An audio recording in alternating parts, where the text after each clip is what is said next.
તમસ્કંદમાં 15 અધ્યાય, જેમાં હિરણ્યકશ્યપનું તપ, પ્રહલાદનો જન્મ, પ્રહલાદની ભક્તિ, ભક્તો ઉપર વિપત્તિ, ભગવાનની પ્રાર્થનાથી નરસિંહ ભગવાનનું પ્રાગટ્ય, હિરણ્યકશ્યપનો વિનાશ, વર્ણાશ્રમ ધર્મનું વર્ણન આ સપ્તમ સ્કંદમાં આવ્યું. અષ્ટમ સ્કંદની અંદર 24 અધ્યાય છે, જેની અંદર ગજેન્દ્ર મોક્ષ, મન્વંતરનું વર્ણન, સમુદ્ર મંથન, ત્યાર પછી ધન્વંતરી અવતાર, કચ્છા અવતાર, મોહિની અવતાર, બલિરાજાનો યજ્ઞ, વામન જન્મ, સત્યવ્રત અને મચ્છા અવતારની કથા.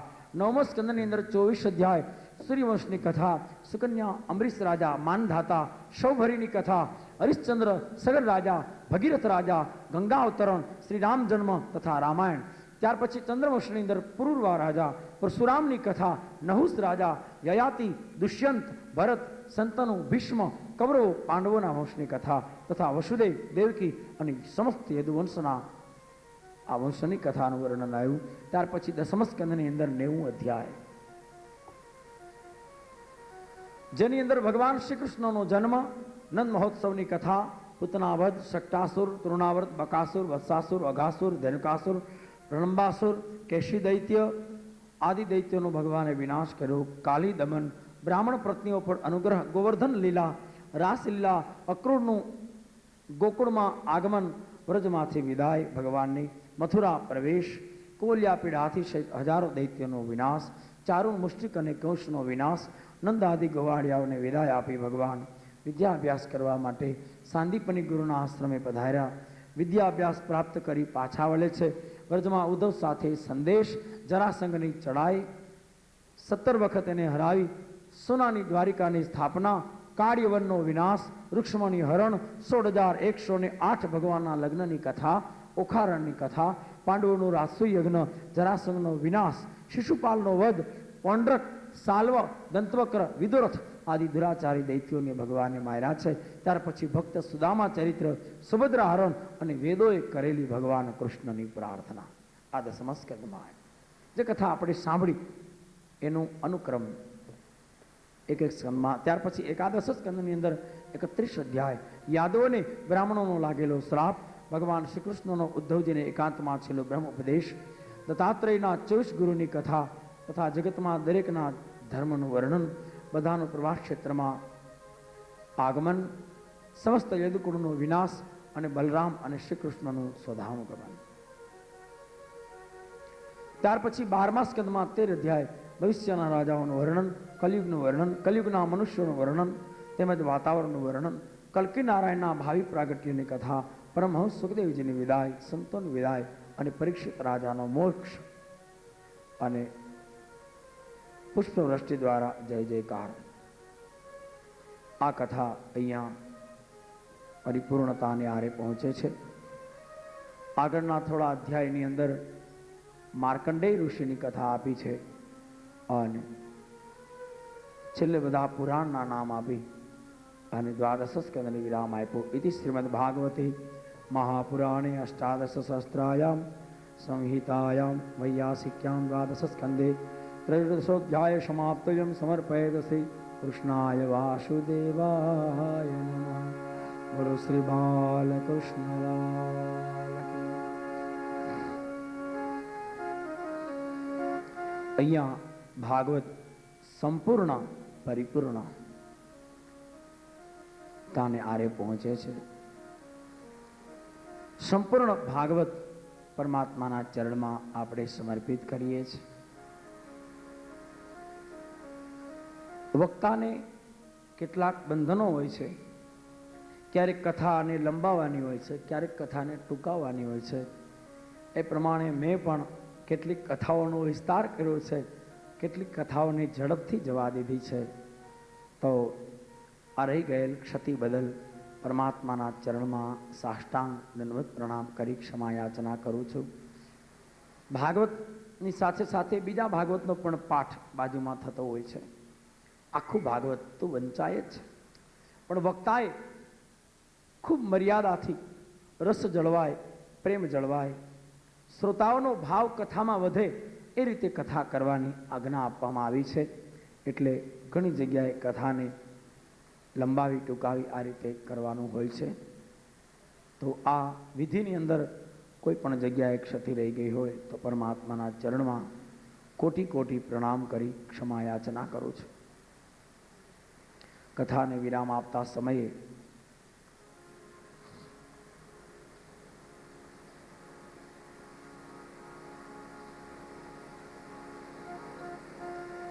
રોજ આપણે થોડી થોડી આહુતિ આપતા હતા, પણ આજે આપણે પૂર્ણ આહુતિ આપી છે, પૂર્ણાહુતિ છે.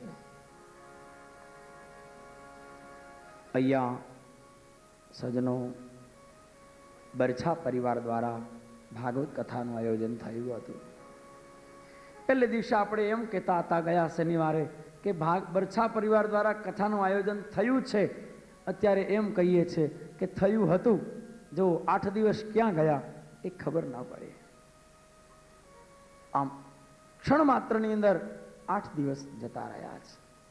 આમ તો નિયમ છે, આનંદના દિવસો, ભક્તિના દિવસો, સત્સંગના દિવસો જીવનમાં જલ્દીથી વીતી જતા હોય છે, ખબર પડતી નથી ક્યાં ગયા. અહીંયા બરછા પરિવારના વડીલ આદરણીય શ્રી રવજીભાઈ બરછા, એમના આત્મકલ્યાણાર્થે એમના પુત્રો દ્વારા, એમના ધર્મપત્ની દ્વારા અહીંયા કથાનું આયોજન થયેલું.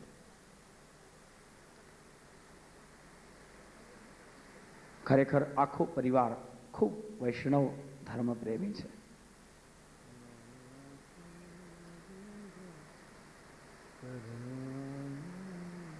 કથા વિરામ સમયે જો ધન્યવાદના 2 શબ્દ ન કહું તો અફસોસ રહી જાય એવું લાગ્યા કરે. એટલા માટે ખરેખર રવજીભાઈનો આખો પરિવાર,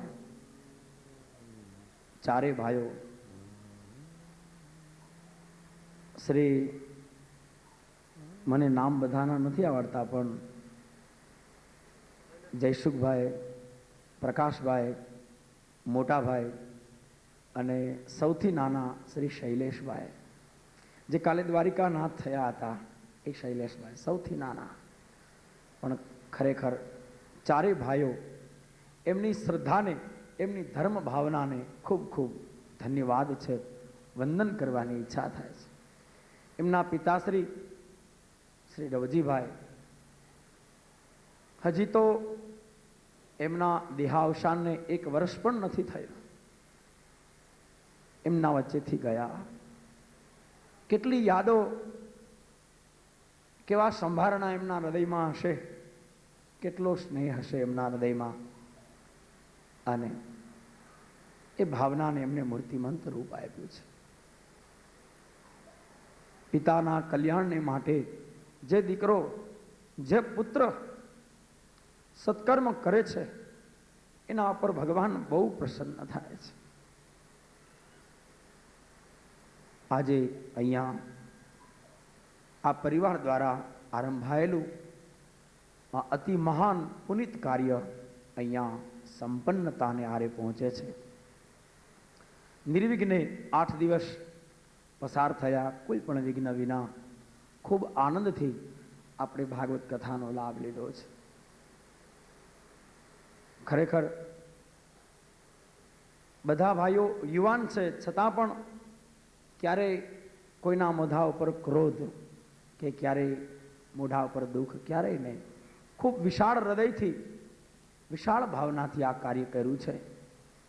જ્યાં જેટલી જરૂર પડે ત્યાં જરાય પણ લોભ કર્યા વિના ખુલ્લા હૃદયથી, વિશાળ હૃદયથી આ કાર્ય એમને કર્યું છે.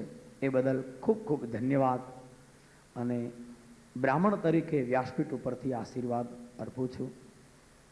એમના પૂજ્ય માતુશ્રી શ્રી લીલાવતીબેન, ખરેખર મા બાપના સંસ્કાર હોય તો જ બાળકમાં આવે, અને એ આપને દેખાય છે કે એમના બાના આ સંસ્કાર, એના દર્શન એમના બાળકોમાં આપને જોવા મળે છે. આ પરિવારના બધા સભ્યો, બહેનો, કુટુંબીજનો, મિત્રો, આ બધાને ખૂબ ખૂબ ધન્યવાદ. સાથે ભાગવતજીના ચરણમાં પ્રાર્થના કરું છું કે ભગવાન બરછા પરિવારનું, એમના પિતૃઓનું, એમ સર્વનું ખૂબ કલ્યાણ કરે. અત્યાર સુધી આપણે જે કંઈ ભગવાનનું નામ સાંભળ્યું છે, ગાયું છે, એ ફળ ભગવાન એમને અર્પણ કરીએ. એમનું સૌનું ભગવાન ખૂબ કલ્યાણ કરે. જો એમનું તો કલ્યાણ થયું જ છે, પણ સાથે સાથે આપણે પણ કેવો અલભ્ય લાભ પ્રાપ્ત થયો ભગવાનની કથાનો.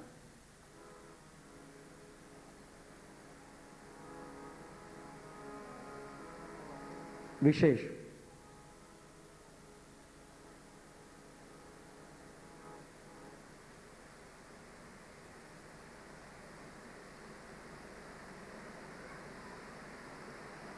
આ કાર્યની અંદર